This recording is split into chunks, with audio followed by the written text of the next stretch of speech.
38채 지금 보유하고 있는데, 자, 그중에 28채가 자, 월세 수익 올리고 있습니다. 자, 이런 여러 채의 월세를 받는 노하우가 있다 보니, 자, 월세 수익을 증액시키는 방법들, 또 이제 많이 잘 알게 되죠. 수익률이 계속적으로 높아진다라는 겁니다. 여러분, 부자 되고 있으시죠? 자, 부자 되는 강의입니다. 자, 부자 되기 위해서 어떤 소득 중요할까요? 자, 시스템 소득이죠. 자, 시스템 소득은 한번 만들기 너무 어렵습니다. 자, 그런데 한번 만들어 놓으면 끊임없이 자기 스스로 일을 하는 소득, 이게 이제 시스템 소득인데, 자, 시스템 소득에는 여러 가지가 많겠죠. 자, 인세도 있을 거고 유튜브 광고 수익도 있겠죠. 여러분들이 보는 이 유튜브 영상에 포함되어 있는 광고가 이제 수익으로 이어지기 때문에, 저는 뭐 만들어 놓는다라고 하게 되면 이제 수익으로 만들어지는, 그뿐만이 아니고 월세 수익도 마찬가지입니다. 월세 수익, 한번 투자를 해 놓은 부동산이 있다라면 임차인이 들어오죠. 임차인이 들어왔을 때 계속적으로 자, 수익이 나게 되는, 자, 이런 시스템 소득들이 있습니다. 자, 저 같은 경우는 이 월세 수익 굉장히 소중하고 중요하다라고 생각하고 있어요. 왜 그러냐면 여러 가지 사업들을 하기 때문에 더 와닿는 부분들을 느끼기 때문입니다.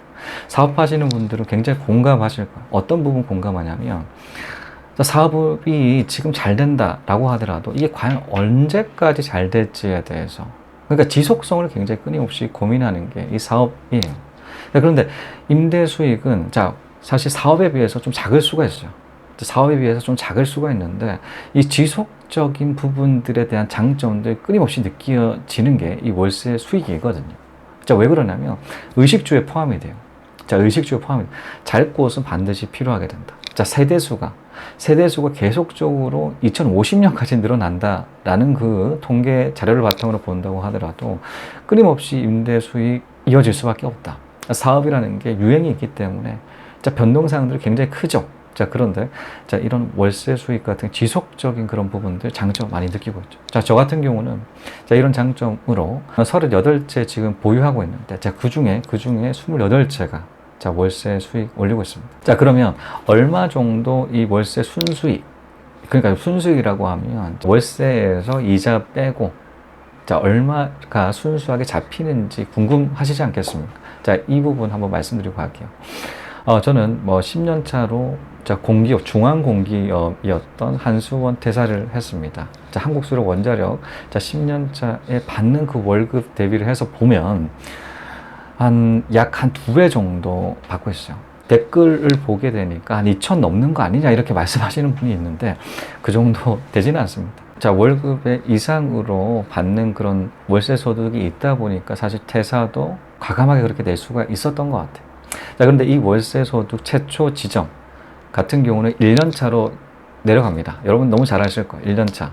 탑층 샀다라고. 관리소장님이 한번 보여주셨죠. 탑층 올라가셔가지고, 저 멀리 보이지? 바다다, 바다.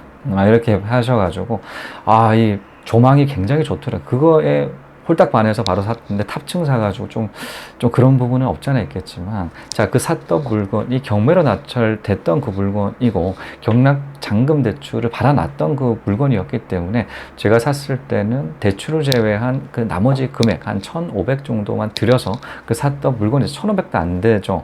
보증금 500 제외하고 한 900에 1000 정도 이렇게 투자를 해서 샀던 물건이 있어요. 그렇게 첫 번째 샀던 그 물건 최초로 투자했던 게 바로 월세 투자였었죠. 자, 월세 한 10년 가까이 받다 보니까 투자금은 한 3년 전에 이미 다 회수가 되어 있죠. 자, 왜 그러냐면 수익률이라는 게 존재하기 때문입니다. 월세는 수익률이 존재해요. 예를 들어서 이런 겁니다. 25% 월세 수익을 내는 물건이 있다 라고 하게 되면 원금에서 몇 년 만에 될까요? 한 4년 만에 된다. 25% 곱하기 4 는 100%죠. 투자금 100% 전액 회수가 된다 라는 것입니다. 자, 이 단위, 자, 퍼센테이지 단위 같은 경우 1년이죠. 자, 시간이 들어간다라는 겁니다. 퍼센테이지 25% 1년 동안의 수익입니다. 자, 그러니까 어떤 말이냐면 월세 투자를 빠르게 할수록 투자금을 계속 회수를 하기 때문에 이득이다라는 것이죠. 자, 시간이 들어가기 때문에 빨리 투자할수록 좋은 게, 자, 이런 월세 투자입니다. 자, 이렇게 월세 수익을 일정 수준 이상 이렇게 받다 보니까 느껴지는 다른 변화들을 많이 느끼고 있어요. 어떤 부분 느끼냐면, 앞서도 말씀드렸듯이 사업 같은 게 지속성을 계속 끊임없이 고민하게 되는데, 그런 고민들을 조금 덜 하게 돼요. 자, 왜 그러냐면 안정적인 수익이 소득이 사업소득 외적으로가 있기 때문입니다. 자, 사업소득은 기복이 있어요. 자, 기복이 있겠죠. 저는 그 기복이 있다라는 얘기들을 여러분들도 많이 들으셨겠죠. 사업 같은 경우는 뭐 잘 될 때가 있으면 안 될 때가, 아예 안 될 때가 있다.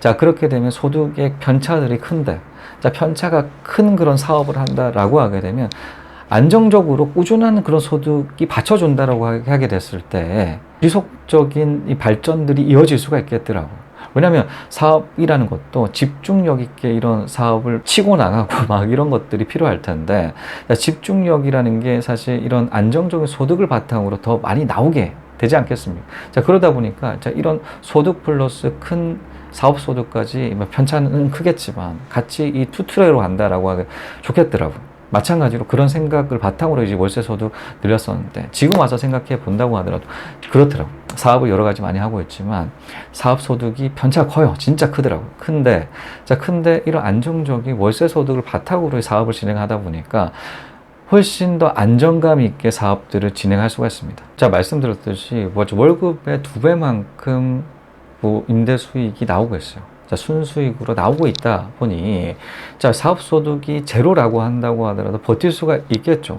자, 사업이 망하는 이유, 제가 말씀드린 적이 있습니다. 사업이 망하는 이유, 수익이 나지 않아서 망하는 사업보다도 수익이 나지만 망하는 사업들이 굉장히 많아요.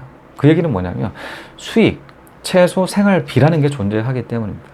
예를 들어 최소 생활, 다들 결혼을 하시게 되면 가정들이 생기게 됩니다. 자, 가정들에 따라서, 가정이 생김에 따라서 기본 생활 비용들이 들어가겠죠. 저는 뭐 가정은 없지만 자, 추정할 수가 있는데, 자, 그 정도의 기본 소득은 반드시 필수적이다라는 거죠. 예를 들어 필수 소비가 300이다. 근데 한 200만큼만 사업 소득이 발생을 한다. 순수익으로서 200만큼만 발생을 한다. 그럼 100만큼 빵꾸 나요. 자, 빵꾸 나면 대출 실행을 해야 된다라는, 저축이 없다면 대출 실행해야 된다라는 거죠.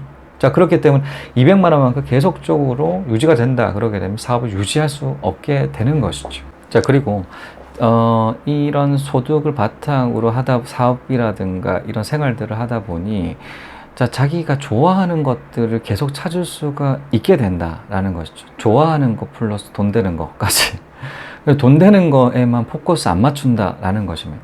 물론 돈이 중요하긴 한데 좋아하는 거를 바탕으로 돈을 벌겠다라는 그런 생각들이 커지는 것 같아요. 아무래도 그렇지 않겠습니까? 이 사업소득이 이제는 생활하는 데는 사업소득이 저한테 영향을 거의 미치지 못하죠. 물론 더 많이 벌수록 더 럭셔리한 생활은 가능할 것 같긴 하긴 하지만, 기존에 10년 가까이 직장 생활을 하다 보니까 그렇게 크게 소비 성향들이 커져 있지 않다 보니까 충분하게 커버되는 그 범위 내에서는 생활을 하게 된다라는 것입니다.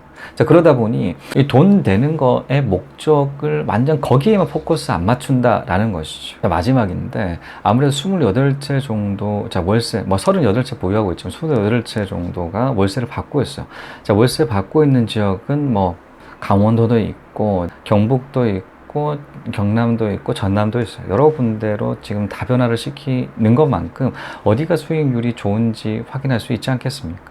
자, 지금 같은 경우는 월세 수익 내기 좀 쉽지가 않은 시기죠. 왜냐하면 임대사업자 대출도 막았고, 자, 법인 대출도 막았어요. 하지만 그럼에도 불구하고 개인 대출은 여전히 이용할 수가 있습니다. 자, 비규제 지역에는 여전히 뭐 이용할 수가 있기 때문에, 제가 알고 있는 바로는 무주택자 기준으로 본다면 2채까지는 개인 대출로 받을 수가 있어요. 그 외적으로는 신용대출 이용하면 되고, 자, 아무튼 3채까지는 충분하게 월세 소득 낼 수가 있거든요. 자, 월세 소득 내고 난 다음에 또 다른 갭 투자를 통해서 확장하고 난 다음에 또 대출 규제 완화가 됐을 때 이제는 부동산 투자, 또 월세 투자가 또 이제 가능한 그런 절차 거치면 되세요. 자, 그러다 보니 지금도 마찬가지 여전히 월세 투자에 좀 집중해 보실 필요가 있다. 자, 이런 여러 채의 월세를 받는 노하우가 있다 보니, 자, 월세 수익을 증액시키는 방법들 또 이제 많이 잘 알게 되죠. 수익률이 계속적으로 높아진다라는 겁니다. 이전에도 월세 수익률에 대해서 말씀드린 적이 있어요. 저 같은 경우는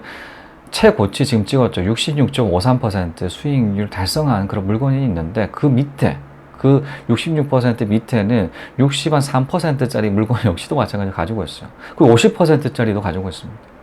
자, 이 보유를 하면 할수록 월세 수익은 계속적으로 증가가 됨을 확연하게 느껴져요. 자, 그 이유는 자, 기준금리는 계속적으로 떨어질 수밖에 없습니다. 선진국가가 되는 그 나라들 같은 경우는 하나 같은 공통점이죠. 성장률을 높이기 위해서 자, 기준금리를 낮추는 그런 정책들을 펼 수밖에 없어요. 자, 그러다 보니 기준금리가 낮아지는 거를 대비를 해서 자, 이자들은 작아지기 때문에 그 월세 수익률이 높아지고 여러 가지 높일 수 있는 방법들이 많다라는 것들을 확인하게 됩니다. 자, 그런 이유로 자, 임대소득이 늘리는 그런 방안들 한번 고민해 보실 필요가 있다. 저는 그렇게 생각합니다.